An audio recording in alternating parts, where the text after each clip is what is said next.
Magandang araw sa ating lahat mga boxing fans sa anumang panig ng mundo.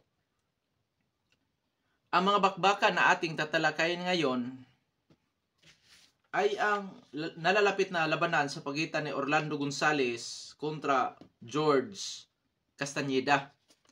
Sila po ang magsisilbing main event sa bakbakan, na kung saan isa sa undercard ay ang Marcelino Nicolas Lopez kontra Tarik Saina. Ang fight schedule po nito Nobyembre 29, taong kasalukuyan. Itika, Kuya Dong Sports, pizza 29 na ngayon dito sa ating bansa sa Pilipinas. Opo, tama kayo. Pero doon sa bansang Amerika gaganapin ang bakbakan. Kaya ibig sabihin, bukas na magaganap ang bakbakan na ito. Doon gaganapin po sa White Sand Event Center, Plant City, USA. Ginawa ko po ang video na ito sapagkat ni-request po ito sa isa sa masugid nating taga-subaybay. Walang iba kundi si Idol Lone Ranger Lloyd. Shout out sa iyo, Idol. Maraming salamat po sa walang sawang pagsuporta at pagsubaybay dito sa ating munting channel. Para naman sa mga boxing fans na bago pa po lamang napadpad, inaanyayahan ko po kayo na sana suportahan po niyo ang ating munting channel sa pamamagitan po ng pag-subscribe. Maraming salamat po. Okay. Bago tayo maghayag ng sarili nating fight prediction and analysis, alamin muna natin kung sino ang yamado at tihado sa pagitan nitong si Marcelino Nicolas Lopez at Tarik Saina. Unahin natin ang sa panig ni Tarik Saina. Itong si Tarik Saina po ay may impresibong kartada. 12 wins with 8 wins coming by way of knockout, undefeated. Ngunit may naitalang isang tabla po ito. May edad na 28 anyos at ang height nito ay 6 foot flat o 183 cm. Reach 69 inches. Orthodox ang kanyang stance, naka-otrisyo 66.67%. Huling lumaban po ito, Hunyo 23, taong kasalukuyan. Nakalaban nito si Jesus Saracho, na kung saan po mga kaibigan pinaglalabanan nila ang WBO Latino Super Lightweight title. Nawi po sa tabla ang bakbakan na kung saan ang hatol ng mga hurado majority draw. Pagdating sa karanasan nitong si Tarik Saina, mga kaibigan, ikadalawang beses pa po lamang niya ito ang mapapasabak sa 10th round professional boxing. Dahil siya po ay lumalaban sa 8 rounds, ganyan. At last fight niya, 10th round na. Kaya, so ibig sabihin mga kaibigan, kung sa karanasan tayo naman sa uri ng kanyang nakalaban, bagamat hindi kilala sa division yung kanyang mga kinalaban, pero masasabi nating veterano.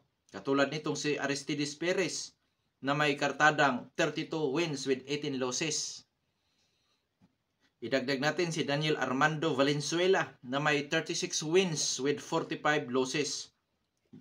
Yan po ang mga veterano na nakalaban niya dito sa Super Lightweight Division. Skills ng boksingirong ito, mga kaibigan, masasabi kong boxer puncher. Dahil taglay niya ang pressure fighter style, defensive style, may counter punching ability, lumalaban din kahit papano sa tututo. Kaso nga lang mga kaibigan, malimit na siya po ang mas matangkad sa kanyang katunggali. Kaya hindi ganong epektibo siya sa close range. Dahil hindi siya makasuntok sa close range. Dahil yun nga, mahaba yung kanyang galamay, lalagpas doon sa likod ng kanyang makalaban po mga kaibigan. Hindi maging accurate yung kanyang mga suntok. Dahil malimit, siya po ang mas malaki, mas matangkad, ganun. Ganun pa man, epektibo siya sa long range na bakbakan po mga kaibigan. Sa panig naman itong si Marcelino Nicolas Lopez, ito po ay may impresibong kartada. 37 wins with 22 wins coming by way of knockout, may 3 talo at may 1 tabla. Sa kanyang 3 talo, natatalo lamang ito sa puntusan. Sa ngayon, may edad na 37 anyos. Nako, nasa kanyang father time na. Tapos yung kanyang makalaban, kalakasan, 28 years old. Pagdating sa height, 5 foot and 6 itong si Marcelino Nicolas Lopez o 168 cm. So napakalayo po ng agwat. Kung di ako nagkakamali, 6 inches. Orthodox naman ang stance nitong, so parehong orthodox. Knockout ratio 59.46 ang knockout ratio ni Nicolas Lopez. Hindi po basta-basta, malakas din pala ito. Huling lumaban Marso 25, 2023. Nakalaban nito si Orestes Velasquez, na kung saan po mga kaibigan, natalo sa huling laban itong si Marcelino Nicolas Lopez by unanimous decision. Experience naman nitong si Marcelino Nicolas Lopez. 2014, nasungkit nito ang South American Super Lightweight title. Nakalaban niya si Diego Martin Aguilera. Panalo itong si Nicolas Lopez by technical knockout. At naging WBC Latino po ito noong 2012. Matapos siyang talunin si Fabian Marimon. Pagdating naman sa skills nitong si Marcelino Nicolas Lopez, mga kaibigan, boxer-puncher din. Parehong boxer-puncher. Pero magkaiba sila ng sa pag-execute sa kanilang skills. Bakit? Itong si Marcelino Nicolas Lopez, napaka-epektibo nito sa close range. Talagang mahusay ito sa 2-2 na bakbakan. Makamay, may counter-punching ability, may defensive style. Pero delikado yung kanyang overhand right po, mga kaibigan, dahil napakabilis din kung sumuntok nito. Taglay ang husay sa depensa. Bagamat hindi naman masasabi natin katulad ni Floyd Mayweather kung dumipinsa ito, mga kaibigan. Pero maganda ang depensa, head movement, footwork, at volume kung bumabato ito ng suntok. Taglay pa ang timing at accuracy at take note yung power din po, mga kaibigan. Sa huling laban nitong si Tarik Saina, may nakita akong nagulat siya nung tinaman sa katawan. Delikado ito, mga kaibigan, kay Marcelino Nicolas Lopez. Ganun pa man, kung inyo napapansin, dihado si Nicolas Lopez sa height, reach advantage. Sa power, lamang pa rin si Tarik Saina. Ngunit pagdating po sa karanasan, sa tingin ko mas nakakalamang si Marcelino Nicolas Lopez. Pero tandaan natin, 37 anyos na itong si Marcelino Nicolas Lopez. Nasa kanyang father time na po, mga kaibigan. Pero pagdating sa skills, opposite ang kanilang galawan. Ang isa epektibo sa long range at ang isa ay epektibo naman sa close range. So mga kaibigan, peerless ang magiging prediction natin dahil hindi porket 37 anyos na si Nicolas Lopez ay walang kakayahang umabot sa 10th round ito. Dahil nakikita ko pa po ang kanyang huling laban na kung saan po, mga kaibigan, nasa magandang kondisyon pa itong si Marcelino Nicolas Lopez. Peerless prediction ko dyan, mga kaibigan, Tarik Saina by unanimous decision or split decision. Sa panig naman ni Marcelino Nicolas Lopez, mga kaibigan, dahil peerless nga ang aking prediction, ibig sabihin mataas din ang tsansa ni Marcelino Lopez. Kung sa comparison nga tayo, mga kaibigan, ay halos 50-50 lang. Makapiho si Marcelino Nicolas Lopez na may panalo niya ang laban once na magawa niyang may pa-knockout itong si Tarik Saina. At kung makapasok siya sa depensa nitong si Tarik Saina, dahil si Saina kasi medyo may kakulangan pagdating po sa depensa sa close range. Delikado siya sa close range po, mga kaibigan. Kaya dyan, hindi po kagulat-gulat or hindi po nakapagtataka or hindi dapat tayong magtaka kung sakali manalo din dito si Marcelino Nicolas Lopez dahil lamang siya sa karanasan at may power din po ang matanda na ito. Idagdag pa natin yung kanyang skills. Pero sabi ko nga, napakatangkad ni Tarik Saina lamang sa power at epektibo siya sa long range.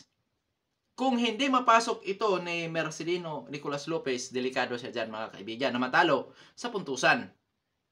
Pero malaking pagsubok ito sa panig ni Tarik Saina ang mapapalaban sa veterano na katulad ni Marcelino Nicolas Lopez na kung saan po, mga kaibigan, delikadong matalo nga dito itong si Tarik Saina sa bakbakan, mga kaibigan. Bagamat Tarik Saina po ako dyan, pero delikado siyang matalo dahil hindi po basta-basta ang galawan ni Marcelino Nicolas Lopez at idagdag pa natin yung kanyang karanasan. Okay, dadako na tayo sa main event. Orlando Gonzales kontra George Castañeda. Ito po ay lumalaban sa Super Featherweight Division. Mga kaibigan, alamin muna natin kung sino ang yamado at dihado sa dalawang ito. Unahin natin ang sa panig ni George Castañeda. Itong si George Castañeda po ay may impresibong kartada. 16 wins with 12 wins coming by way of knockout. May 2 talo. Ngunit wala pang naitalang tabla. Sa kanyang 2 talo, puro knockout ang kanyang sinapit. Ang height nito ay 5 foot and 10 inches or 178 cm. Reach 70 inches o 178 cm din. Orthodox ang kanyang stance, knockout ratio 75%. Huling lumaban Agosto 19, 2023. Nestor Medellin ang kanyang nakalaban na kung saan nagsisilbi yung kanyang comeback fight. Oo. Naipanalo niya ang laban by knockout sa ikalawang round po, mga kaibigan.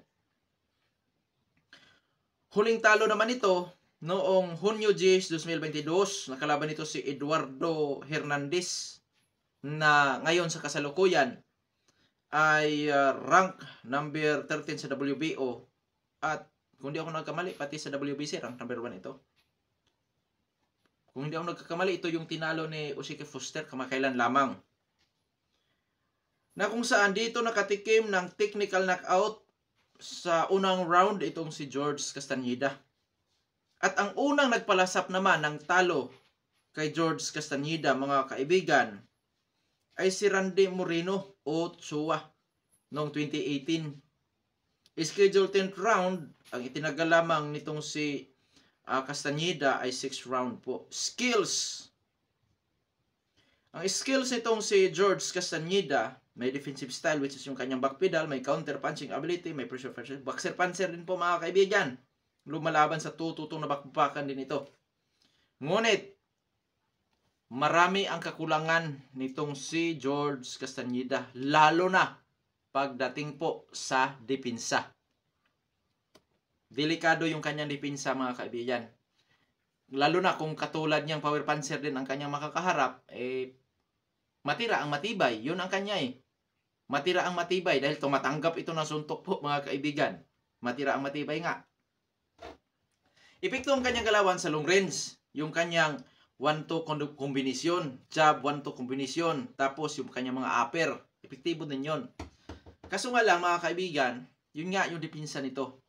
Ang kanyang makalaban naman na si Orlando Gonzales sa ngayon ay may impresibong kartada. 21 wins with 12 wins coming by way of knockout. May 2 talo din. Ngunit wala pang naitalang tabla. Sa 2 talo ni Orlando Gonzales, natatalo lang ito sa puntusan. May edad na 28 anyos at ang height nito ay 5 foot and 7.5 inches o 171 cm. Reach nito ay 67 inches o 170 cm. Southpaw naman ang kanyang stance, knockout ratio 57%. Huling lumaban, Hulyo 26, 2023. Ramiro Cecina ang kanyang nakalaban na kung saan ay panalo ni Orlando Gonzales ang kanyang huling laban kontra Ramiro Cecina by unanimous decision. Huling talo naman itong si Orlando Gonzales, September 23, 2022, Misael Lopez na kung saan natalo itong si Gonzales by unanimous decision. Unang nagpatikim naman ng talo kay Orlando Gonzales ay itong si Robecy Ramirez noong Oktubre 9, 2021 po, mga kaibigan. Pagdating sa skills nitong si Orlando Gonzales, all-around fighter ito. All-around boxer, mga kaibigan. Magaling sa teknikalan, mga kaibigan ito. At lumalaban din sa tututong na bakbakan. Husay sa puntusan, footwork, taglay ang hand speed po, mga kaibigan, na parang Pacman. Yan po kanyang galawan. So, dito, lamang sa power, height, and reach advantage itong si George Castañeda. Pagdating naman sa skills, lamang naman si Orlando Gonzales. Opo, lamang si Gonzales. Dito mga kaibigan, fearless na naman ang aking prediksyon. Dahil napakataas po ng knockout ratio ni George Castañeda. Ika nga ni Gennady Golovkin, isang suntok lang kayang magpabago sa takbo ng laban. Na kung saan posible nga, ganun ang mangyari dito. Dahil sa malakas nga po talaga itong si George Castañeda. Ngayon, pagdating sa karanasan sa uri naman ng nakalaban mga kaibigan, ay hindi po magkakalayo. Future World Champion na kalaban nitong si Orlando Gonzales, si Robbie C. Ramirez. Alam na natin, knockout artist si Robbie C. Ramirez. Ang nakalaban naman ni George Castañeda na masasabi natin hindi basta-basta, si Eduardo Hernandez. Na kung saan isang knockout artist po ng Mexico yan. Kaya kung sa karanasan rin tayo, hindi magkakalayo ang dalawang boksingero. Kaso lang, knockout ang laging sinasapit ni Castañeda sa mga laban. Okay. Pero less prediction ko dyan mga kaibigan, Orlando Gonzales by unanimous decision.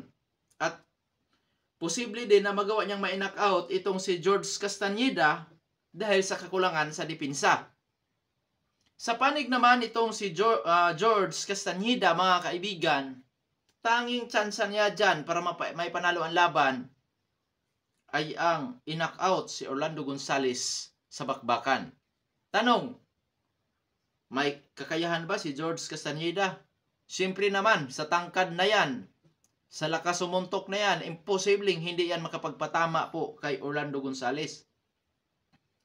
Kung mawi naman sa puntusan, mas nakakalamang si Orlando Gonzales gamit ang kanyang skills. Pero tandaan natin na isa sa susi sa panalo din sa laban ay ang power, na kung saan pwedeng maidomina ni George Castañeda ang laban. Kaya mga kaibigan, fearless talaga. Dahil maganda ang match up, kung tutusin. Napakaganda ng match up po mga kaibigan. Kasi kung ano ang wala kay George Castañeda, nandun kay Orlando Gonzales. Pero wag nating maliitin ang power ni Gonzales, which is umaabot po ng 57%. Pero lamang lang talaga sa power si George Castañeda, which is 75% ang kanyang knockout ratio. Pero ganun pa man mga kaibigan, aanhin mo yung power kung hindi naman makatama. Di ba? Ganon. Pero tandaan natin na 10th rounds ito. Imposibleng hindi makapagpatama si George Castañeda. Kaya delikado din dito si Orlando Gonzales. At yun na nga, sabi ko nga dito, mapiho lamang ni George Castañeda ang panalo once na magawa niyang ma-knockout itong si Orlando Gonzales sa bakbakan. Kaya fearless prediction po yan mga kaibigan dahil sa tangkad na yan, sa lakas na yan, isang suntok, sabi nga ni Gennady Golovkin, isang suntok lang kayang magpabago sa takbo ng laban. Pwedeng mangyari yan sa labanan na ito mga kaibigan. Maging doon sa undercards, matindi rin yun mga kaibigan. Kaya abangan natin dahil magandang laban ang nai-request ni Idol Lone Ranger Lloyd. At sa sarili kong dito kasi mga kaibigan, this is boxing. Hindi porkit dihado ay talo na agad. Hindi porkit llamado ay panalo na agad. This is boxing. Anything can happen. Kaya naman mga kaibigan, ito Pandong Sports PH. Maraming salamat po.